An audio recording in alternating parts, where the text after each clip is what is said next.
absolutely a fanatic over this game. I can eat it up. It's awesome. I love it. I love getting to be something else and like creating this character. It's a fun way to express yourself.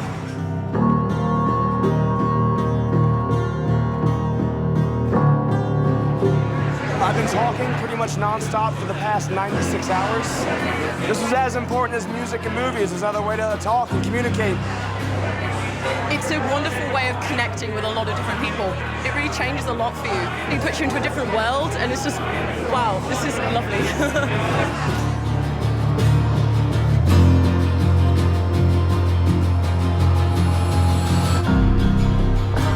When you engage something so deep, so dark, so personal, in that intimate kind of a way, you carry that with you wherever you are.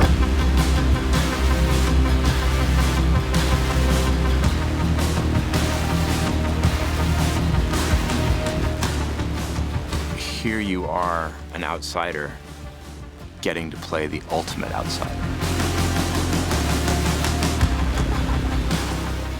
All of a sudden, you have different people that place different values on what is gaming. What is a role-playing game? It was something that opened people's eyes to being able to express yourself in a whole different way.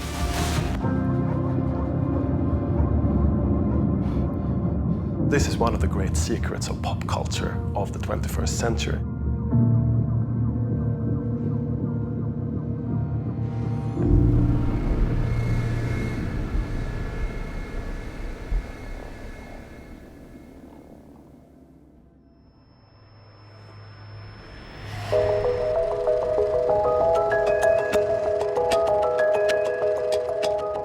The key moment of my entire life is when I first played Dungeons & Dragons.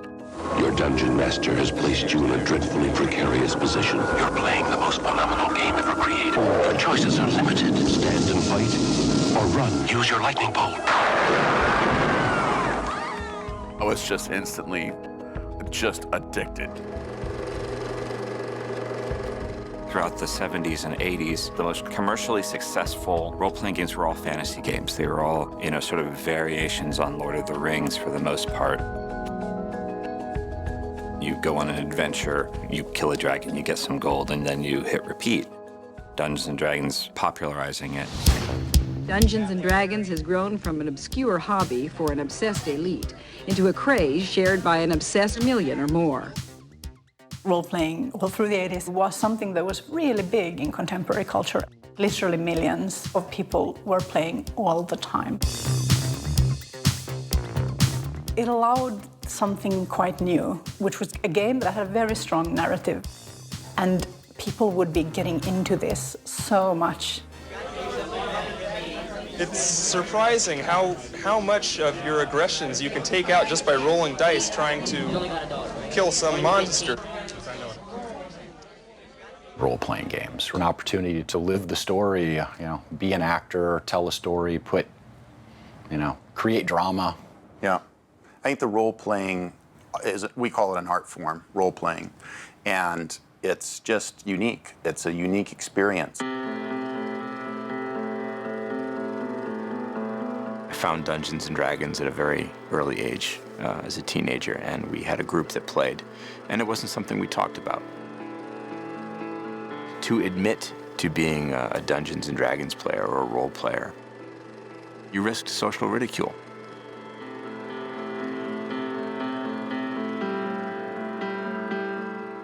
Role-playing games were not understood. It was new, and especially in the Deep South. You're a geek and a nerd for doing it. Right, well, none of the cool kids played role-playing games.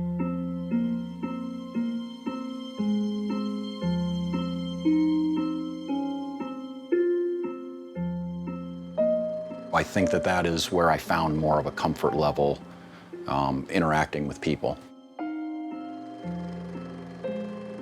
I was the outsider. I was teased, not invited to birthday parties. That was my life,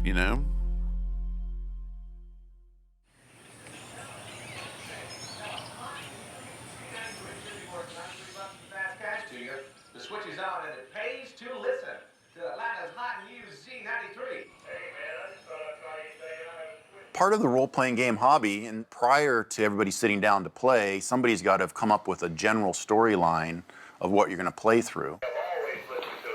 Well, we appreciate that. All right. Thanks for calling me, okay? And you can buy books that give you stories, or you can write your own. And so from an early point, we were creating our own story.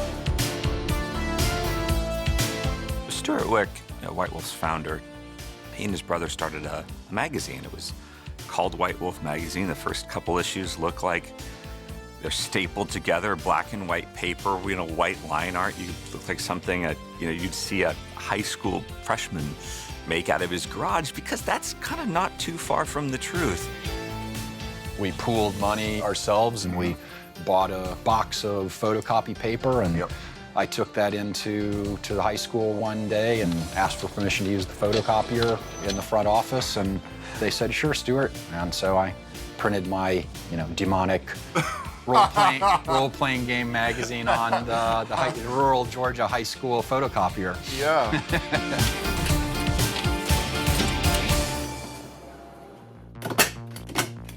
Initially, the sales on the magazine were nothing. We made like 100 copies of the first issue of White Wolf.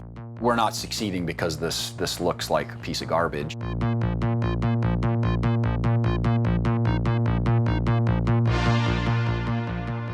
It was a decision point to okay, if this is really going to be something we're going to continue to do, we've got to be more serious about it again. So that's the point at which we borrowed some money from our parents.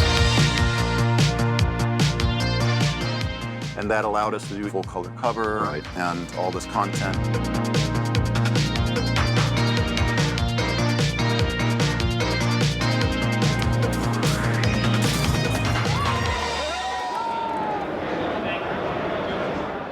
But the way we really got traction with the magazine was that we would go every year to Gen Con. Okay, where's upstairs? Does anybody have any idea? Gen Con is the oldest tabletop role-playing game convention in the world. It's where if you make a physical product that rolls dice or uses cards or has a board, that's where you go to celebrate your hobby. And back then, magazines were the only way you got your information. So we would drive up all these copies of the magazine, and we would hand out free copies, just giving them out to every gamer in line. Oh, what's going on here? Let's take a picture. I want that evening. Oh, okay, no problem. Gen Con was a place where you always saw the next big game, the next big breakout to happen. It would have been Gen Con 87 that I first met Mark Reinhagen of Lion Rampant at the time. And Ars Magica was one of those little games from a little company that I found, and I was, blown away by it.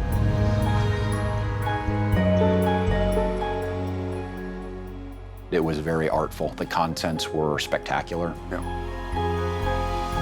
Ars Magica was this phenomenal game that won all these awards. But at the time, we were not doing well. And I met Stuart, and he just seemed like the kind of rock-solid business guy. These are serious fantasy game players who are here to assume the roles of imaginary characters in imaginary places. The role-playing game industry at that point was tiny.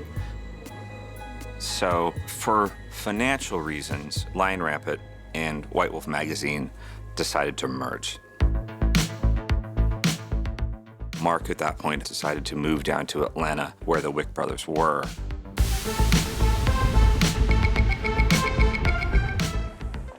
Thought was we were going to do everything we were doing already, but better.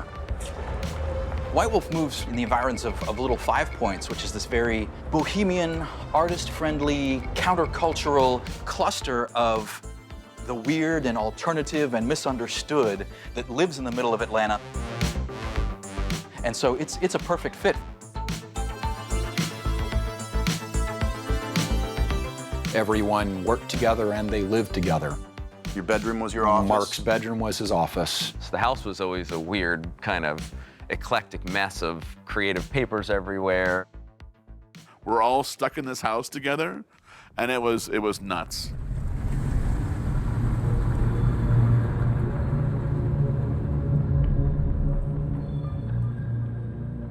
So here's this little company with this really nifty, semi-successful independent game, and it's time for the annual pilgrimage to Gen Con. You had to go through Indiana. You had to go through Gary, Indiana. I had never seen a place like it just looked like time forgot. Like it was the worst.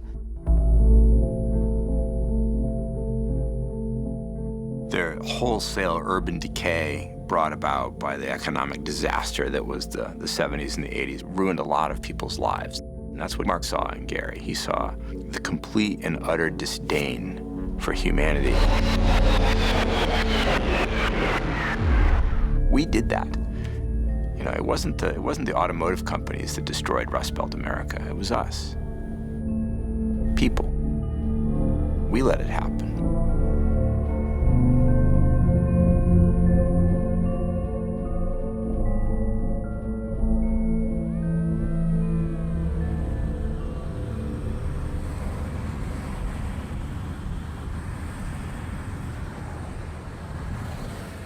I remember us saying, this place is bad. Who would live here?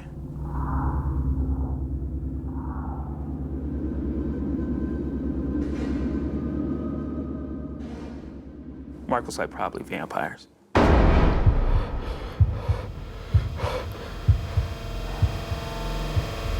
Instantly, I knew, boom, you are the vampire.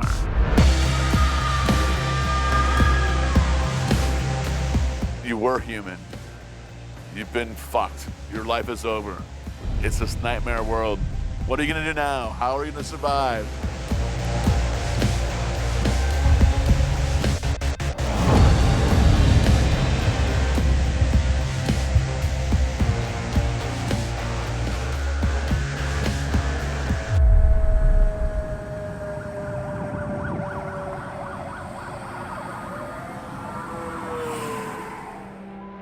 Everyone in the car went, what?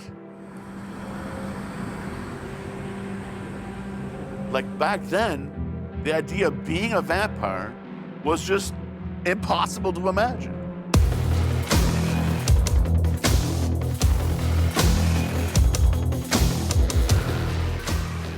In role-playing games, vampires were monsters to be killed.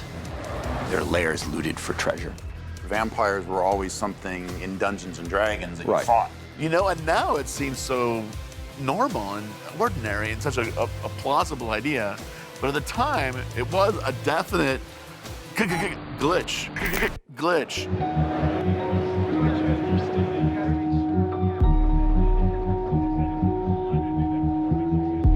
Normally at Gen Con, which is the grade 1 convention, I was a party animal. I would party the whole time, right?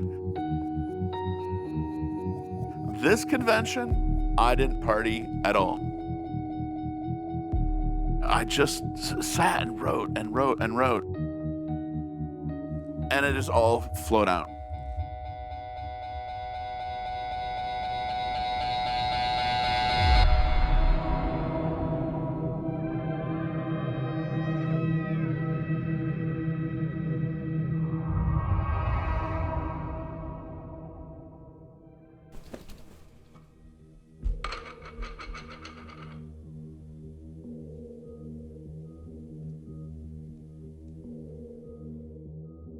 Playing the dark side takes me away from my ordinary life.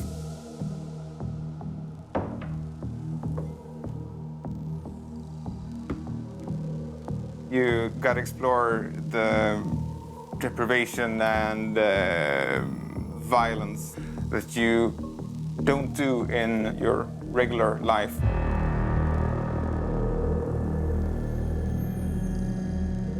You don't have to actually expose yourself to those dangers, but you get to experience them. You can just get a bit of an understanding why you feel the way you feel or act the way you act by taking on a different role.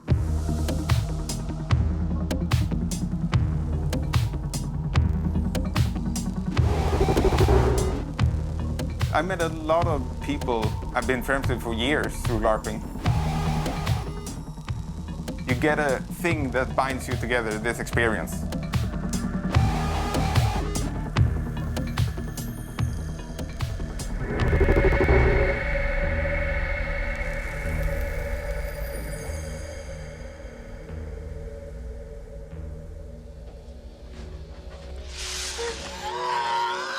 Fucking daylight! It's time to join the club. Vampire the Masquerade clearly draws a lot of its inspiration from movies like The Lost Boys and Near Dark and The Hunger, the sort of vampire myths of the 80s. It also draws very heavily from sort of the entire spectrum of popular vampire mythology. Vampires have been depicted differently in different eras. In the very earliest stories about vampires, folklore stories about vampires, vampires are not seductive and they are not appealing. Vampires are ghouls. Lord Ruthven is somebody who is handsome, he's personable, and yet ultimately he's revealed to be a top of the food chain predator. But Dracula really is ground zero for our contemporary conception of the vampire. He is where it starts, the idea of the seductive vampire, the appealing vampire, the vampire whose lust for human blood does not make him unwelcome in human company.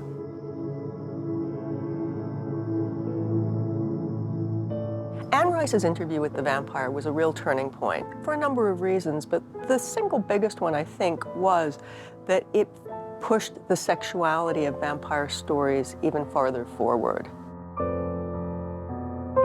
That, provided the contemporary idea of they were tragic, romantically cursed creatures, ones you could sympathize with and arguably want to be with. I decided I would not read Anne Rice. I would not be tainted. Of course, what I didn't realize is that all these 80 vampire movies that I love so much all stole their stuff from Anne Rice.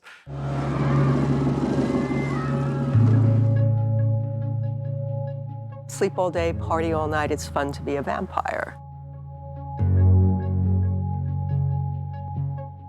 What Vampire did was it essentially took ownership of every previous vampire myth, said, if you're a fan of any of these things, come play in our world, because our world is the whole world.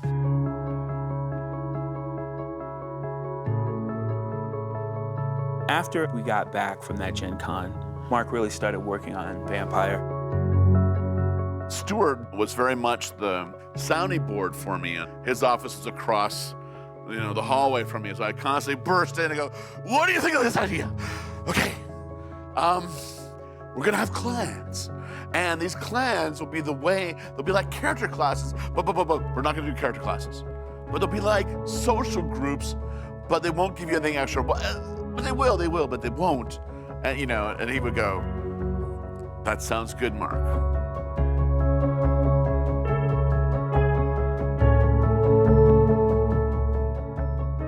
One of the most powerful design ideas in Vampire is the idea of clan. Monster entertainment always, I think, has appealed to outsiders. But if you are slightly different in some manner in your real life, it's so nice to belong, to a clan or a pack and to have a clear purpose.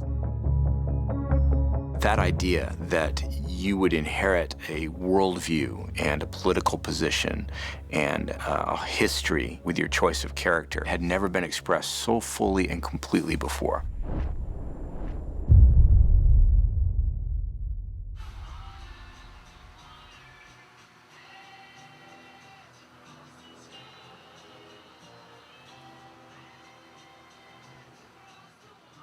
When I first started in role-playing games, the biggest artists in the gaming industry at the time were like guys that did the D&D stuff, but they weren't very dynamic. There was gaming art before Tim, and then there was Tim. That was a lot of fun.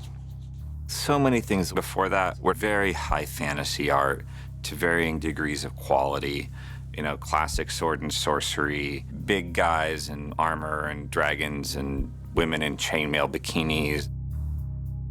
Vampire was the first time where I really sunk, I mean, pardon the pun, I sunk my teeth into it. And it was the right subject matter at the right time for me.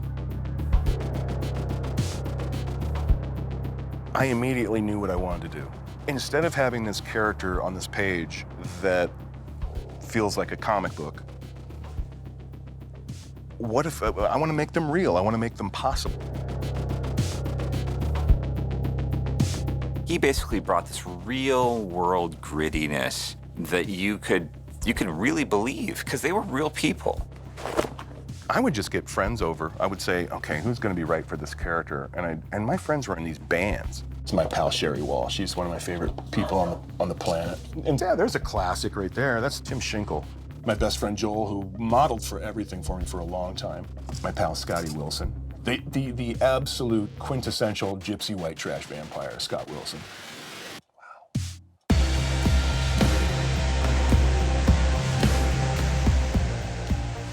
So instead of having it be some count that lived in, you know, Romania 400 years ago, I started with a different culture. It immediately makes it like, wow, this is our vampires. I can be one. I can just go down to the club and be one.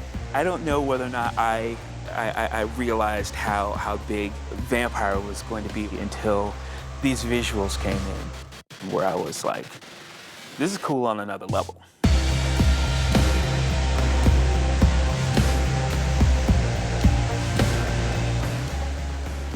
Tim Bradstreet's artwork was one of the best decisions we made.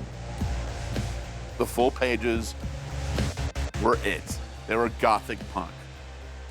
They expressed the moment of the time. They expressed characters. They were perfect. Funny thing is, we had no money left for a cover. We were screwed. They had actually commissioned a piece of artwork, vampire with a blood tear and a helicopter crash in the background and a motorcycle and stuff, and it was just, didn't really feel right. And I came up with the idea of wanting to do something that was a little more photographic and a little more, let people just put their own vision of what they thought vampires could be onto that. So we got in his car, we bought a bunch of roses with the last dollars in my pocket, and we went to a stone place and we bought a piece of green marble. And we snapped that photo. And I am absolutely 100% convinced that it had a stupid, cheesy gamer, I'm a vampire. That wouldn't have worked.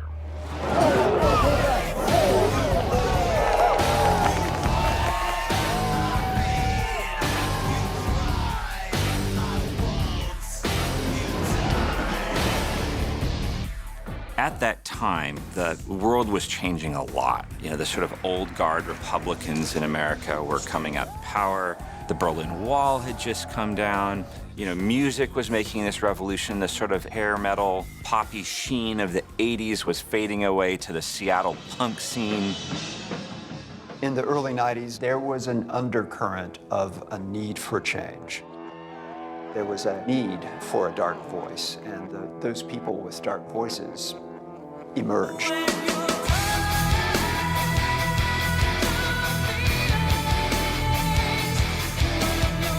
1990 was the first time that you heard about it. It's first advertisement for this game called Vampire. It was just a big black paper with just this white vampire across it. When Vampire the Masquerade came out, I'd seen nothing like it. This beautiful green cover with a red rose across it, just absolutely beautiful. I had to pick it up.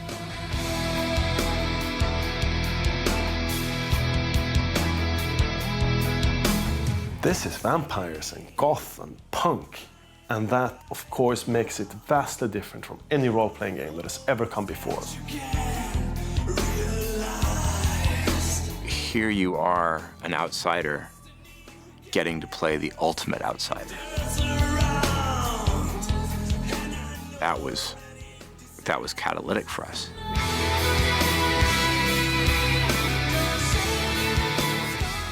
It wasn't even really so much playing the vampire as becoming the vampire.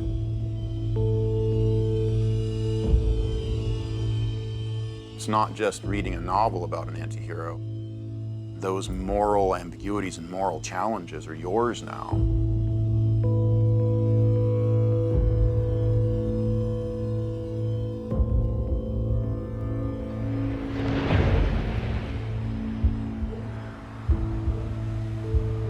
I can hear her heart pounding.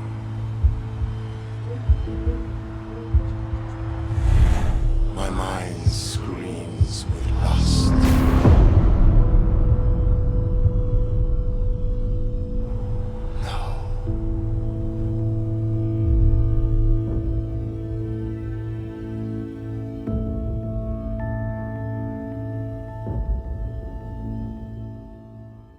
Suddenly, people who had never been interested in role-playing games before, or geek culture before, were interested.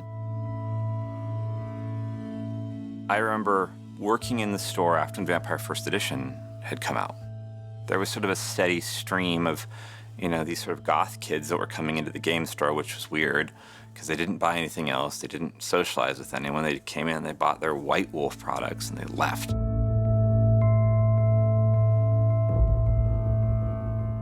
They wanted to share this thing with us, this thing that we loved. It was a new sensation to be cool, or to at least to think you were cool.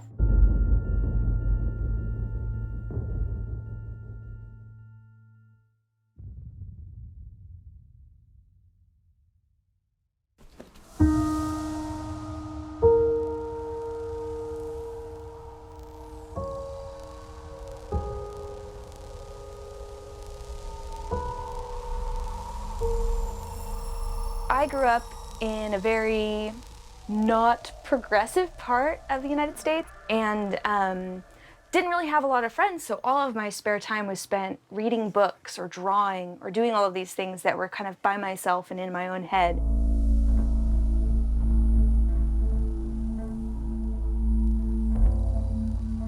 And then when I finally met one or two people who actually played these things, it was like a whole other experience, because suddenly I was getting to hang out and be with people that were just as into these strange little ideas as I was.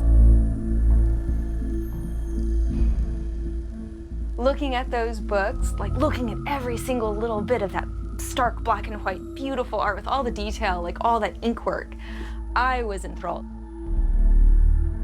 It was just so, like, my imagination went everywhere, just getting to look at all of that stuff.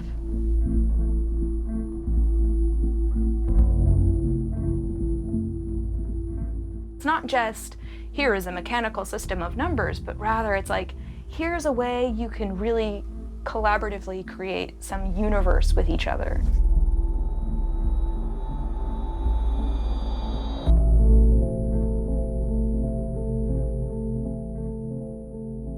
Vampire had the artwork and the clan system and this idea that you're the monster. But what really made it revolutionary is that it shifted focus away from rules and dice towards storytelling. Vampire was written differently than other role-playing game products. It was produced differently. It looked different. It read differently. It was not just a collection of numbers and statistics and tables for how to kill monsters or how to have a car chase. When it came out, it was a revolution. This was during a time when games like Rollmaster were great, and they have just hundreds and hundreds of pages of tables that you go through and look through. We started realizing that what we felt was most powerful was the conversation. It wasn't really, can I jump between the buildings, roll the dice, and so on. That became more and more meaningless. Horror fiction is really popular because it allows us to engage with a lot of big moral questions and these issues about humanity and often about belonging. And role-playing is a very good medium for exploring some of those dynamics specifically. It's not an external force you're fighting, which you can kill with a sword or a fireball. It's the conflict within you, which makes it much more a psychological type of game. It doesn't look very exciting. If you walk into a room and people are playing pen and paper, they're just sitting around. It's happening in this sort of shared imaginative space between all the players. And that means that you can't see it unless you're playing. It's all happening in their minds.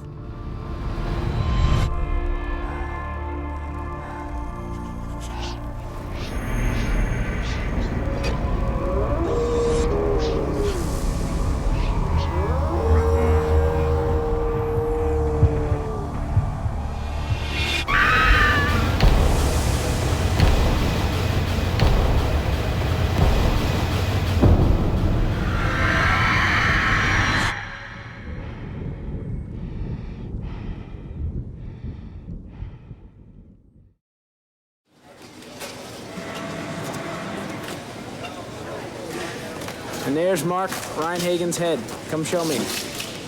Turn, tilt down. Show me the whole business.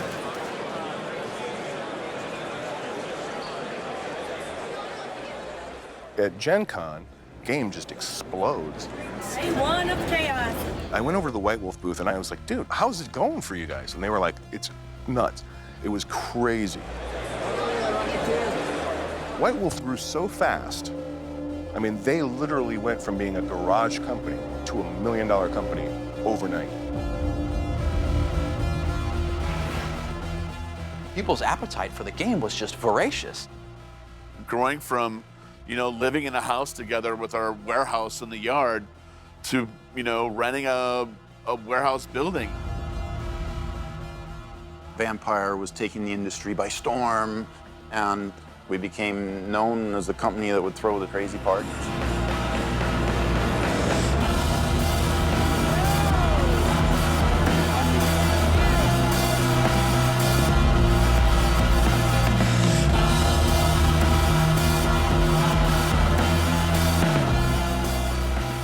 The late night gothic punk scene in Atlanta was incredibly strong. We went out every night. We were there in the clubs where this is happening, so it's informing the game. And you could not separate the game from club culture and club fashion. It began to aggregate different looks of counterculture into one beautiful blended gothic punk aesthetic, which then in turn certainly began to appear everywhere else. Stuff that was really niche all of a sudden became this sort of like bigger and broader subculture visual aesthetic.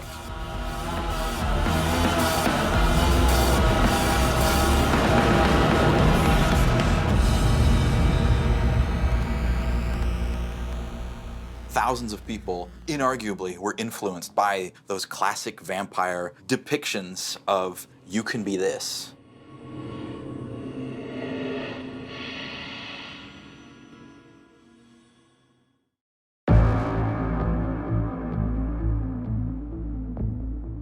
We have vampires, we need werewolves. Right. Right, and so we're gonna put ourselves on the spot. Here's the games we're going to make, and I guess we'll make them. Now we gotta make them.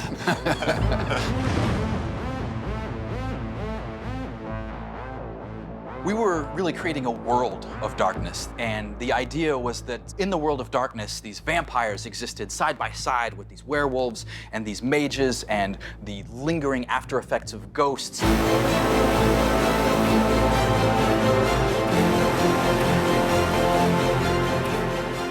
There were other games that kind of supposed different supernatural creatures would be in contact with one another, but the world of darkness idea that these all shared a world, that their societal structures overlapped one another and often intruded on one another. That's really, I think, what made the world of darkness stand out.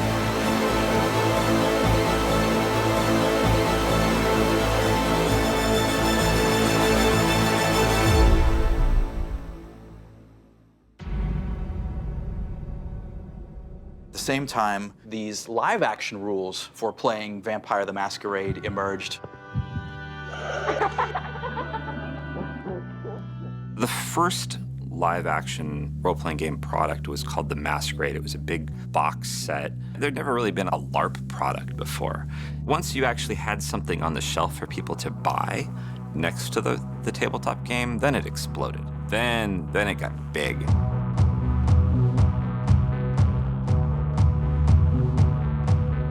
LARP started out as an acronym for live-action role-playing.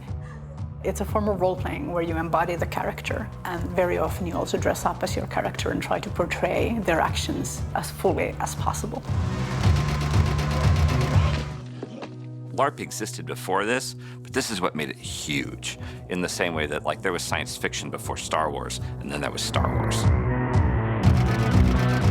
All of a sudden, instead of 5 or 6 people playing around a table, you had 15, 30, 60, hundreds playing in parks, college campuses, and nightclubs. It was more like an event. Up until Vampire, most of the live-action games were people in a field or in a forest with padded foam swords running and chasing and hitting each other. The Vampire live-action game was more of a social drama.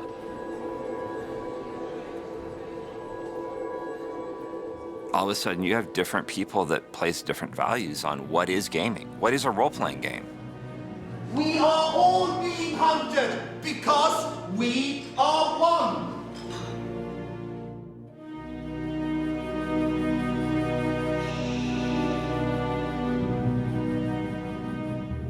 It completely changed the type of people that would play an event like that. Calm down. They were not traditional gamers. They were theater people. They cared about the narrative, the story, the drama. They wanted intensity. What people get surprised by often is how powerful role-playing as a form is. You made me this monster! Everybody is creating the story every moment through the game. When you speak, you're creating it. When you are not speaking, you're also creating it. You're doing something kind of difficult and awesome together. You created this world and you made it real for a little while.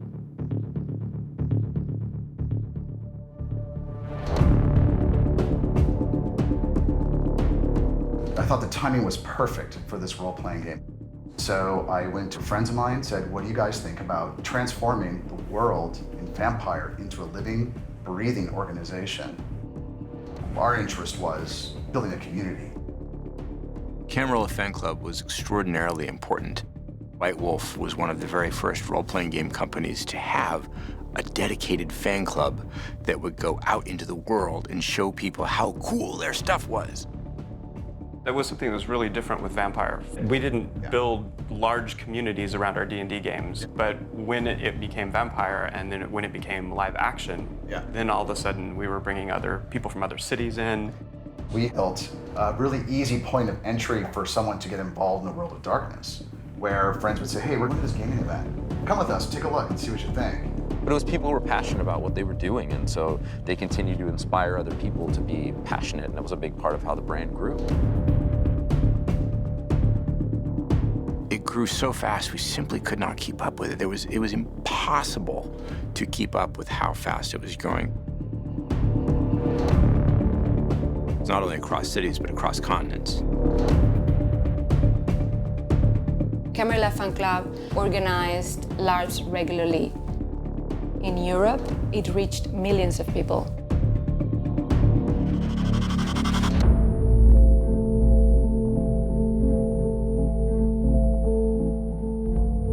Vampire became more than a game. It became a culture that opened doors to different kinds of people with different ideas, but we were all joined by this common interest.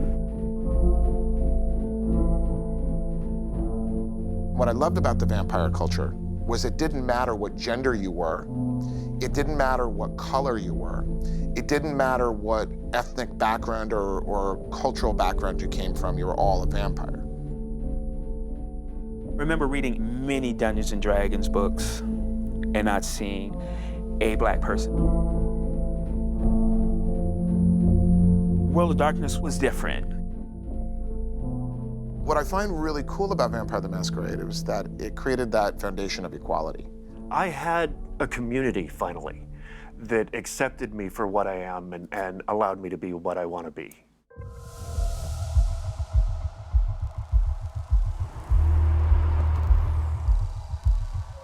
I have always been out of place. I never really fit in. You know, I was a gamer, Dungeons and Dragons and stuff like that. And a friend of mine got me into Vampire back in '93. About, I'd say 2 years after that, we started getting into the LARP, which was recently released at that time. And we became the first Camarilla-based vampire group in San Diego. A lot of my close friends who I'm still friends with now, we start off in a vampire LARP. I like dressing up like a monster. It gives me more of an assertive feel. You know, I can go out and meet people and I can be myself because this is basically me.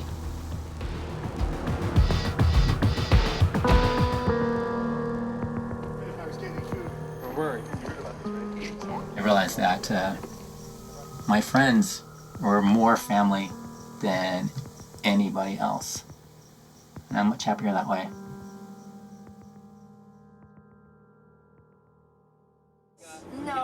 Here it is, the White Wolf bus. Woo, down the bus road. The batteries? Oh, I got that's plenty of scary. batteries. Frankly, anywhere we went, there was a very different kind of fan that was around the White Wolf booth holding our games than you saw anywhere else in the convention hall. Setting up the booth.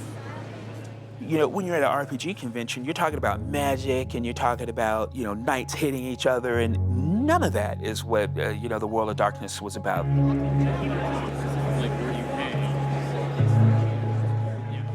Going into a gaming environment was a boys' club. Vampire the Masquerade wasn't a boys' club. I have people who to this day come up to me and say, man, I remember that Gen Con after you came out with Vampire, suddenly there were women at Gen Con. It became inviting to girls because here were suddenly games that were about stories and characters and relationships. They would come to the convention and go to no one else's booth except our booth. Having almost a 50% ratio of women was unheard of in the role-playing scene.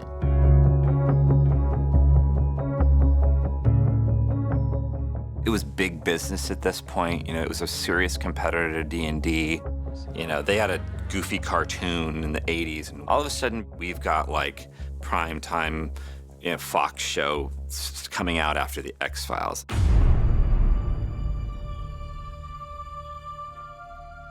I got a call, this guy, and he said, I'm so-and-so from Creative Artists Agency. We're the agency that does everything in Hollywood. And I invite Mark into the office and say, hey, Mark, this message, what do you think we should do with this? And he just goes running, screaming through the office, CAA called, they called. This is what the Bruja clan will do to all you gangles. The thing about it was that it was, you know, it was an Aaron Spelling show. You know, strike number one. You gangrels are cruising for Bruja. You chose the wrong place. So Mark moved out there on the West Coast, and they were putting together the film deal with Spelling. Every way I could, I tried to manipulate it to be a better show than Spelling wanted to be. Alexandra! But he got his sticky old hands all over it and just made it schlock. It was still Vampire the Masquerade. You know, the Prince of the City, the whole game. But I was really turned off by the show. I couldn't even watch all the episodes.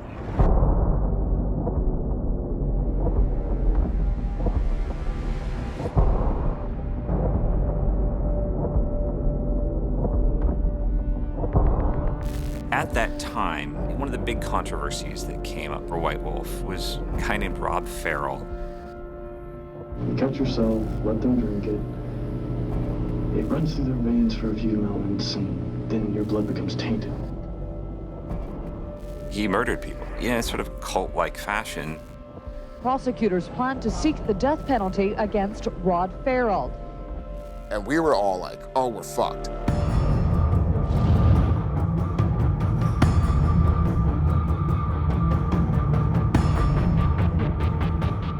The fact is that there's a whole vampire culture of people who wanted to dress like vampires, drink blood, and generally behave like vampires. And clearly, that caused a lot of consternation.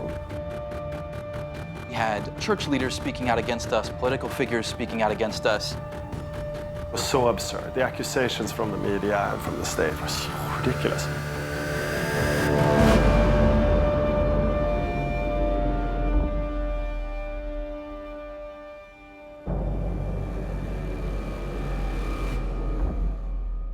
You know, horror has always been a problem for religious groups because clearly all of the horror creatures exist outside of God's universe. They're not God's creatures. God didn't make werewolves. God didn't make vampires. And it was clearly a thing that people found very disturbing. For the murder of Richard Wendorf, you are hereby sentenced to death. We had nothing to do with him. He didn't even, by all accounts, play our games. At that point, there was a number of internal struggles between the development team in Atlanta that was making the games and Mark. Mark had moved to California to open White Wolf West, and he was frequently in conflict with some of the more traditional business-minded people at the office.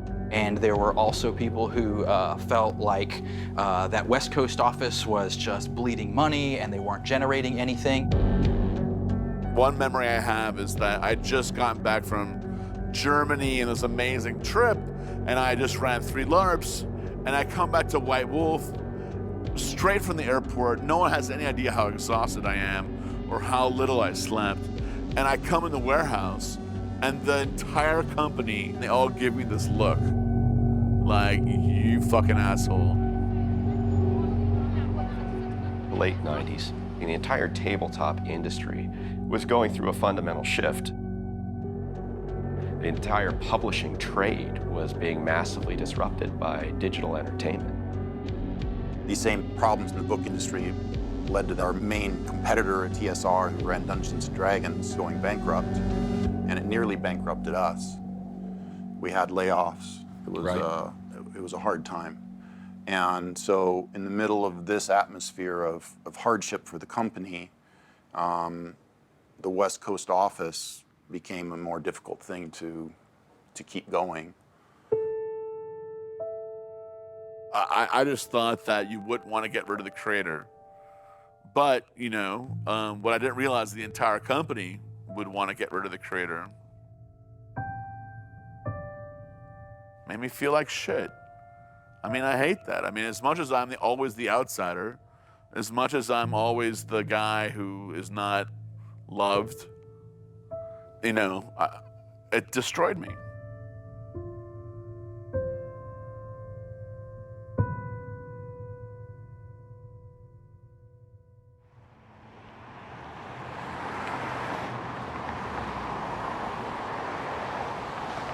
But in 1998, White Wolf Publishing as a company was struggling, which is ironic because at the same time, vampire media and entertainment was booming. You had Buffy, you had From Dusk Till Dawn, and a lot of what you saw in those shows were influenced directly by the World of Darkness.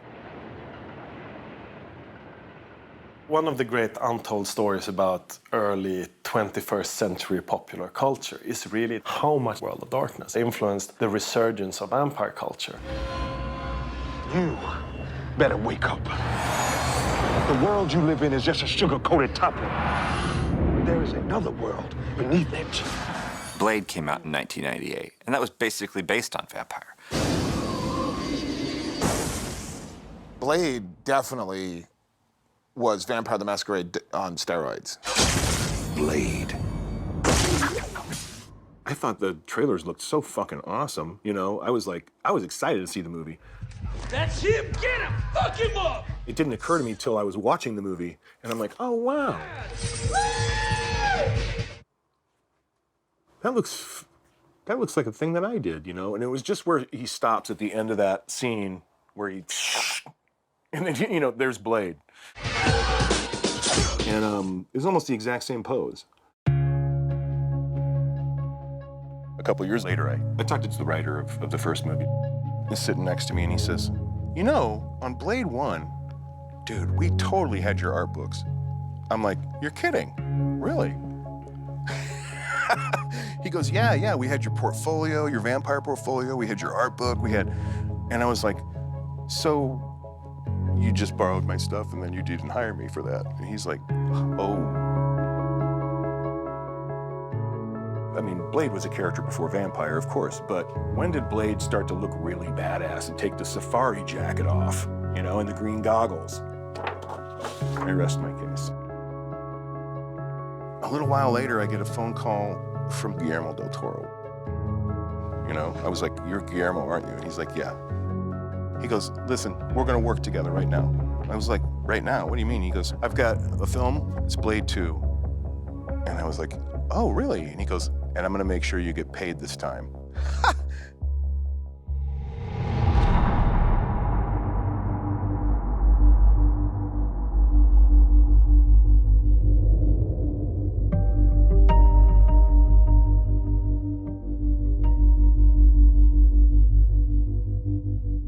I would say after that, it I think became very problematic. Because after that, White Wolf, in a very real sense, in a very legal sense, went to war with the club.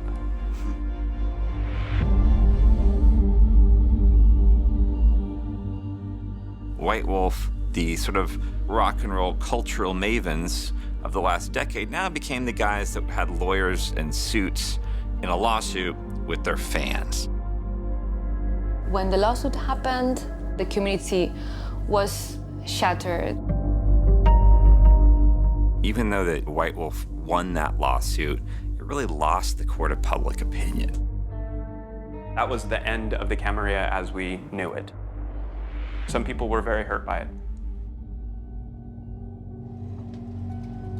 The response to that is you started to see sales just drop. People started to go away. I saw that sales had gone down. I have friends who run these game stores, and they said, I'm not selling Vampire as much anymore. We were used to selling tens of thousands of something, and now we're selling thousands. You know, we knew that we made a game that was popular in the 90s. We also knew that role-playing games overall were declining. But what we didn't know at the time was it us or was it them? Like, was it a product problem or was it a market problem? At this point, we had hundreds of books around Vampire the Masquerade, and we felt like we had explored so many of the topics that were there to explore that we were starting to move into minutia that only applied to a small group of people. There was so much vampire stuff that we had created. This world was so rich, so developed. Right. Like, new players were just too intimidated by, I have to know what? We decided we needed to restart, and I think then we decided the best way to do that was to sort of fulfill this inherent promise that we'd made from the very beginning. From 1991, you know, the advertising is, Gehenna is coming. Shine black the sun, shine blood the moon. Gehenna is coming soon. From 1991 on, we had said in our books, at some point, the elder vampires will wake up and they will be hungry, and it will fundamentally change the very existence and the nature of what it means to be a vampire. The world will turn cold, and unclean things will rise up from the earth, and storms will roll. Lightning will light fires, animals will fester, and their bodies twisting will fall. It was the vampire apocalypse, we called it Gehenna. Then you know, in this time, that Gehenna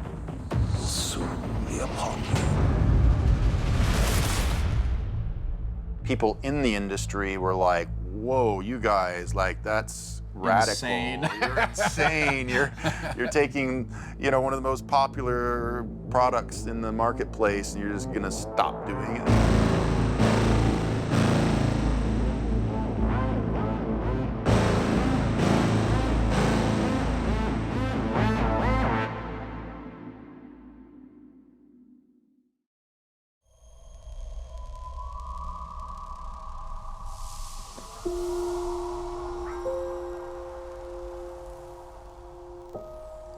When I started playing World of Darkness, my mom had gotten very sick.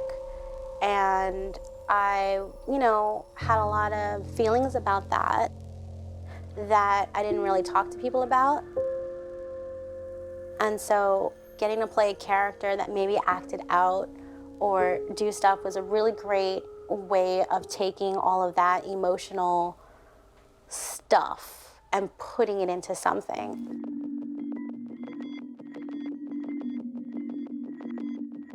The first time I went, go into the room, have like a basic costume, like nothing really super cool, and I walk in and I see all these people and they're like engaged and doing stuff, and I chicken out and I turn around and I walk right back out. And I didn't say anything for like 30 minutes. And then people started talking to me and I was responding in character, and then all of a sudden I was just doing it. I felt exhilaration. It was awesome. It was very thrilling because it was scary too. It's intense and it requires a lot of social skills, actually. I learned so much about what I can do as a person, being able to play all these different roles, and I learned a lot about other people too. The World of Darkness and the LARP community, it's very close-knit.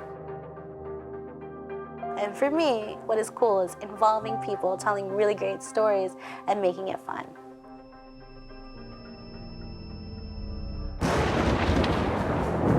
The war itself had become more perilous. The weapons had evolved. With all the upheaval that was going on at the time, the last thing that White Wolf needed was yet another legal battle. Who are you people? You're in the middle of a war that's been raging for the better part of 1,000 years. A blood feud between vampires and lycans. Werewolves. When I saw Underworld, I thought they must have contacted White Wolf and done this movie in association with them. I thought it was that close. They essentially make a World of Darkness movie just straight up. The chain has never been broken. Not once. Not in 14 centuries. Not since we elders first began to leapfrog through time. There's cases where we felt movies or other works had taken too much of our material. And Underworld was a good example of that. Ah, yes. The Lycan. Underworld is a washed-down version of Masquerade. The whole vampire versus werewolf thing came from the World of Darkness.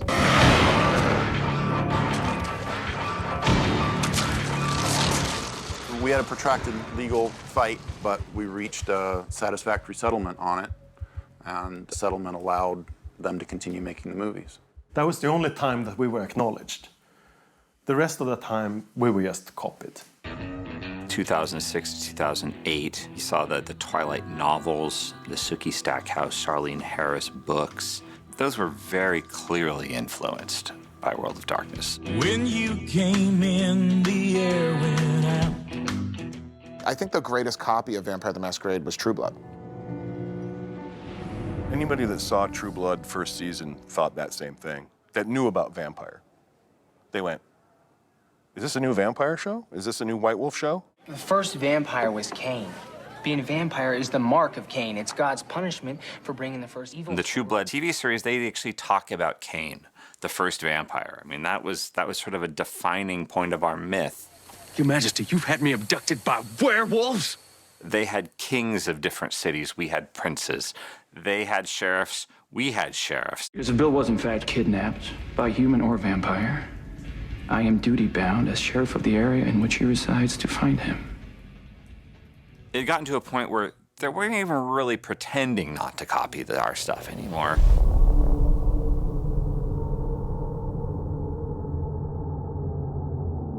In 2004, we relaunched the World of Darkness in what a lot of players call the new World of Darkness. It wasn't Vampire the Masquerade, it was Vampire the Requiem. There was a lot of excitement looking forward to it, right, to it coming. I was excited to see a reinvention of this world that I had grown to love. When I received the book, I started paging through it and did not speak to me at all. Requiem emphasized less story and more rules and procedure. Vampire became more gaming-oriented and rules-mongering than role-playing and storytelling. And that was a big departure for a lot of people. You know, Tim Bradstreet wasn't doing the art. The art was very comic book style.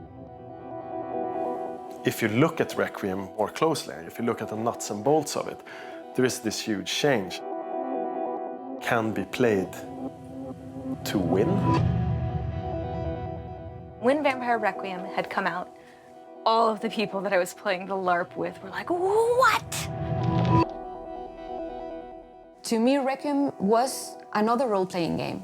And I love role-playing games, but it didn't speak to me like Masquerade did.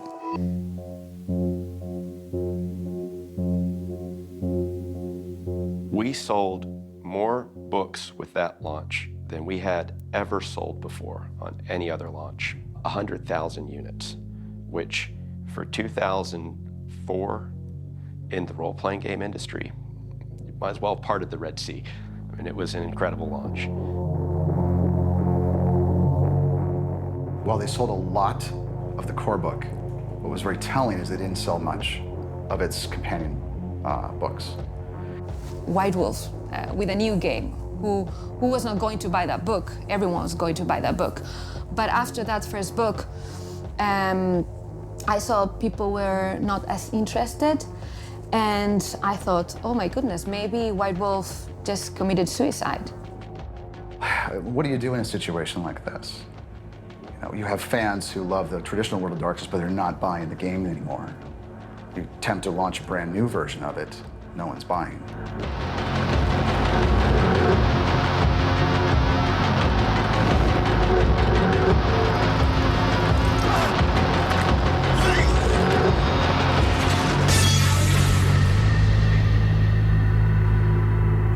Know any games we can play? One of the reasons that we weren't resonating with the youth of the role-playing game industry is because the youth weren't in this market. They had found another market. Book publishing was dying. It was clear everything was moving electronic, and we were trying to basically create a property that would be exciting again. Bloodlines truly captured the sense of story from the role-playing game and the live-action game. It was a new way to play something that we were already enthusiastic about. Bloodlines is a game that was put out by Activision, and we were all excited about the potential. And so we felt like we needed to get into being our own development studio. And that's when CCP steps into the picture.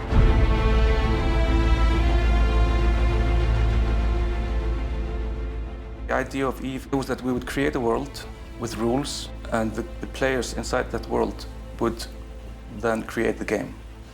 How much? Don't tell me what you're looting. I don't want to know until after. The game is about people interacting with other people. Shut up. EVE Online is a massive multiplayer online game, which you play by logging on to an online server somewhere, and you start playing together with a lot of other people. It felt like a perfect fit because what they were doing was completely based around stories that were driven by the community. And so we felt like this is exactly where we want to be.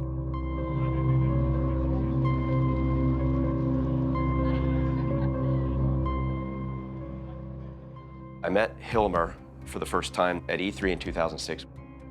And at one point, Hilmer just says, everybody keeps talking to us about, merging and working with CCP, but it's like they want to add Coca-Cola with Coca-Cola. You're like a cheeseburger. We would go great together. Here comes this odd Icelandic company that makes this weird space game. They sort of are seen like the great white hope, so to speak, that are gonna come in and save everything and make it awesome again, make it bigger and better than ever. You owe it all to this guy. For me, it was huge because you know, I'd always been a fan of World of Darkness. I was really interested in revitalizing a lot of the things that were now struggling at White Wolf. We went through the entire merger and acquisition process in 4 months.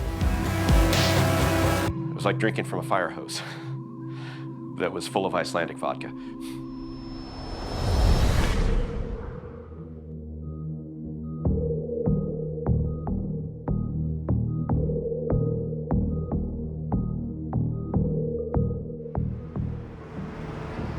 All of the hardcore fans is like, where's the stuff? Here, have our money. But nothing was really happening, so that was frustrating.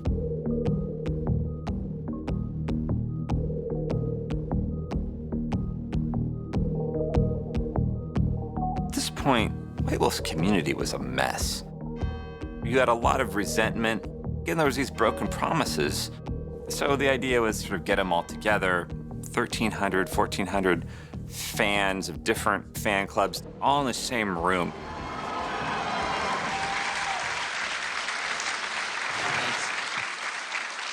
So we put something together just for you guys. This was made to capture the mood and the feel that we're going to try to pursue with the World of Darkness MMO.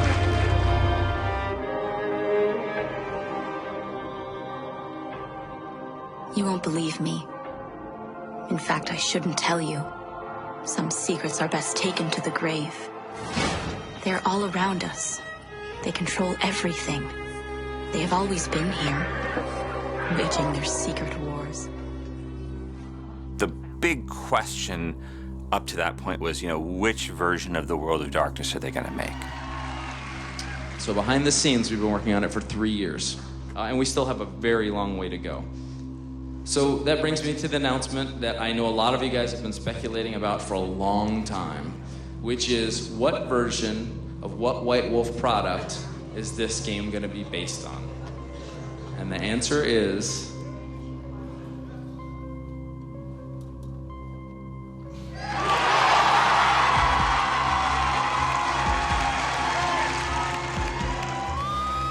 You thought you were at a rock concert. That was the moment when I realized, holy shit, they're bringing it back. It's coming back.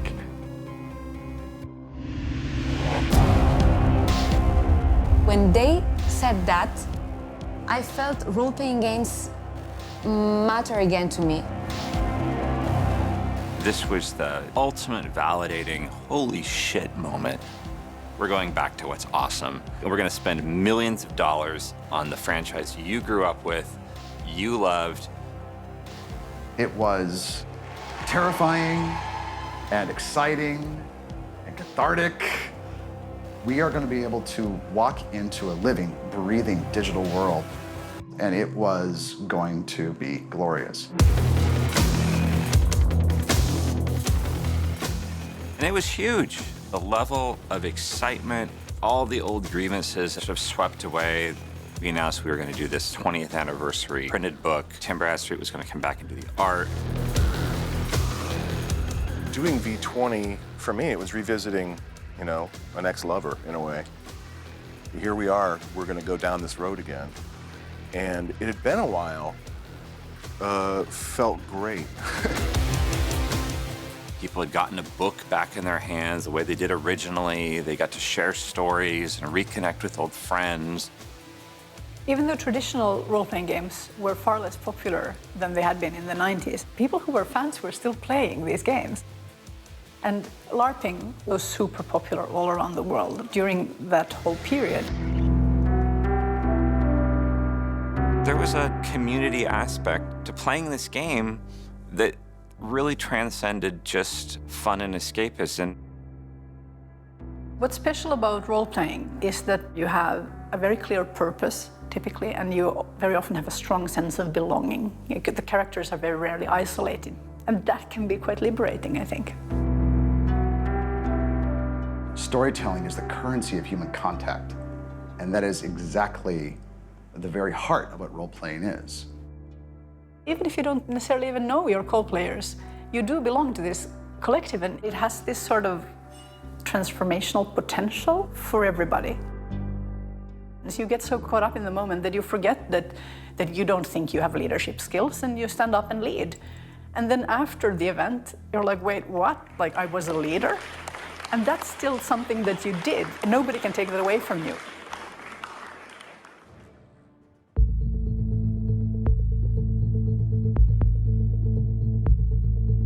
Making video games is really hard. It's really hard. And making an MMO is even harder on top of that because of the sheer volume of systems and scope of those systems and players who need to be put in contact with one another.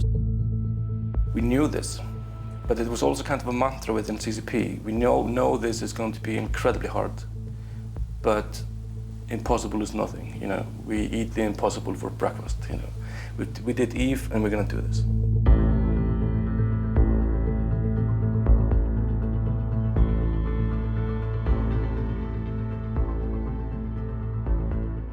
In the MMO, a lot of what the creative director wanted was players to be able to express themselves visually, and the idea here was that players would be able to wear whatever they wanted, so visually they could create this look for them. So we had multiple fashion designers working at CCP.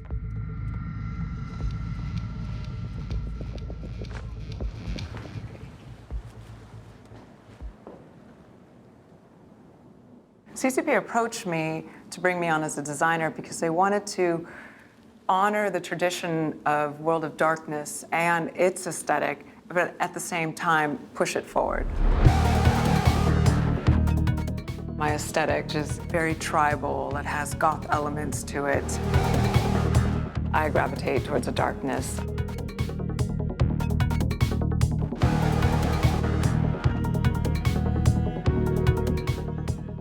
I came on as the role of digital fashion editor, where I worked with a team of illustrators and we created fashion collections that represented each of the clans. I thought it was just such an incredible world.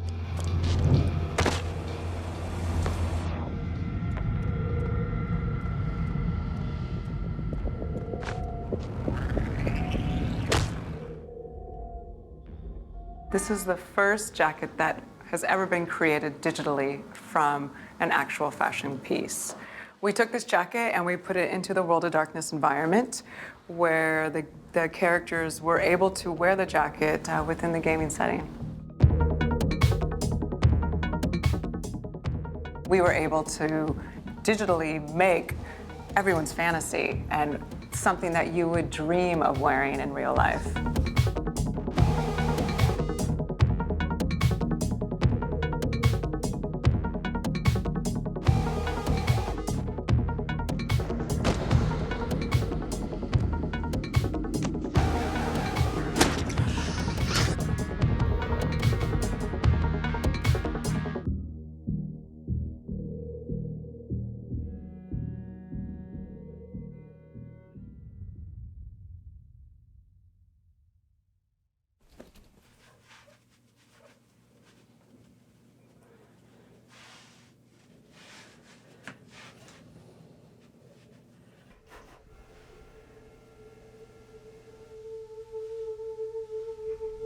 I like to be complimented. I like to be told how awesome I am and, you know, I'm cool.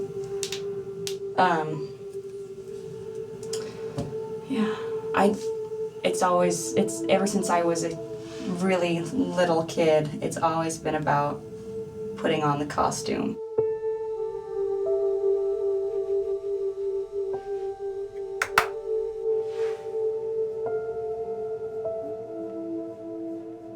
When I start to put on the costume, I start to kind of just distance myself from myself. It's always fascinating when I realize I can see the moment when it is clicked that I have transitioned from Caroline to the character. Sometimes it's a very noticeable click almost, like switching the channel on a TV.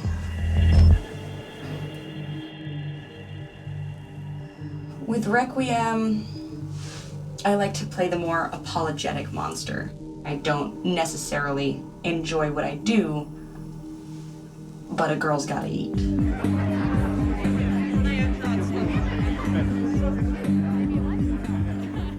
With Masquerade, there is so much more opportunity for me to decide that I'm a monster and I feel good about it.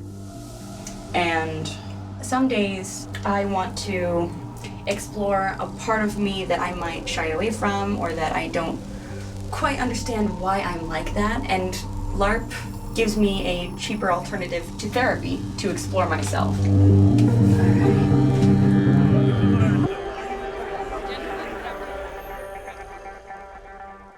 Role-playing has a long history of being used as therapy, Gestalt therapy from, I think it was in the 20s or 30s where it first started being used, like in the sense of be your mother as she leaves your father and try to understand it through that. That's role-playing. There are therapeutic methods that look a lot like role-playing, and you never know which random moment in this LARP or role-playing game is going to resonate with something in your life, that suddenly something in your mind clicks and you're like, hey, this reminds me of that thing. If you're not prepared for that, then it can be a little scary.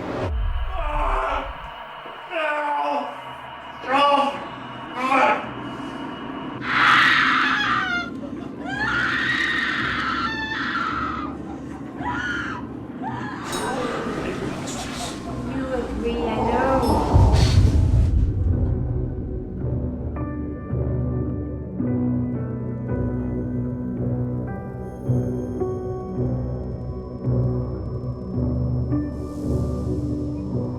When you engage something so deep, so dark, so personal, in that intimate kind of a way, you carry that with you wherever you are.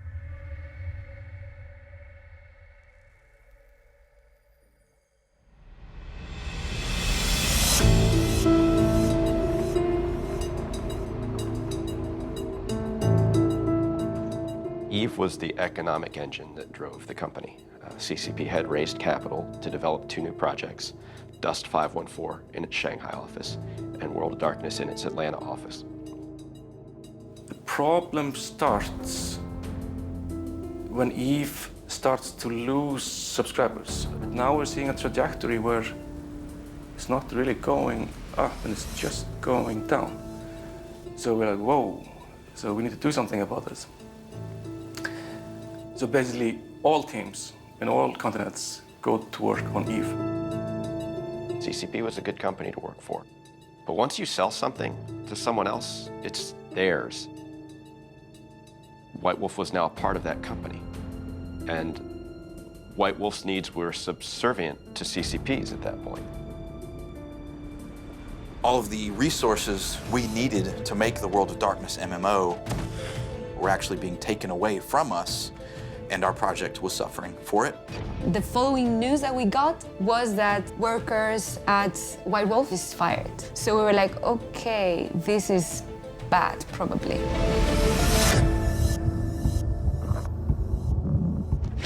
You don't come back from that.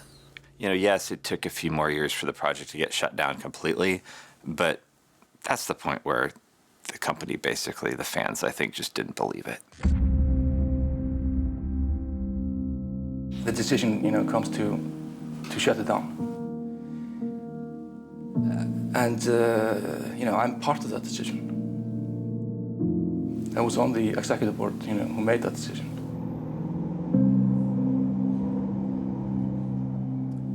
You could say I killed it, but yeah.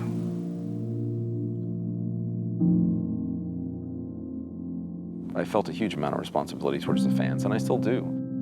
I mean, it made me feel terrible to feel like all these people had put in so much effort and time and belief and faith. Yeah, it made me feel terrible.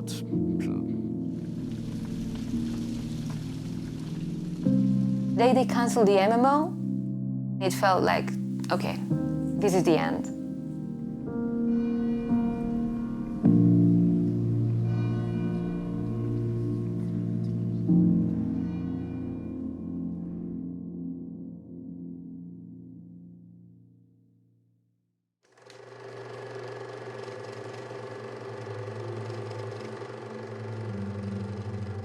In many ways, World of Darkness helped some of us geeks come to terms with being who we were. And that hadn't happened before. Created a complete cultural movement. It was something that opened people's eyes to being able to express yourself in a whole different way.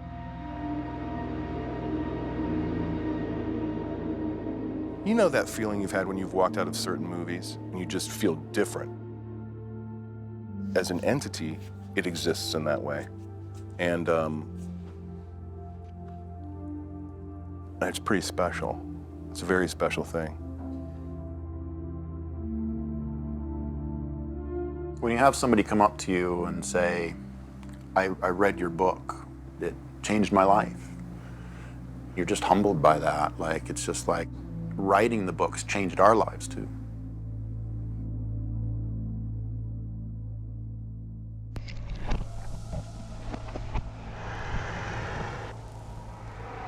We Ravnos are so few now. We're so very few, very few, very few. But we are strong. And we are clever. And when we band together, we are a force to be reckoned with. Our hope is to rise again, to reignite that passion that we used to feel, and to drink in a new generation. It's just time for there to be a new expression of the World of Darkness in a way that will capture the imagination of millions of fans.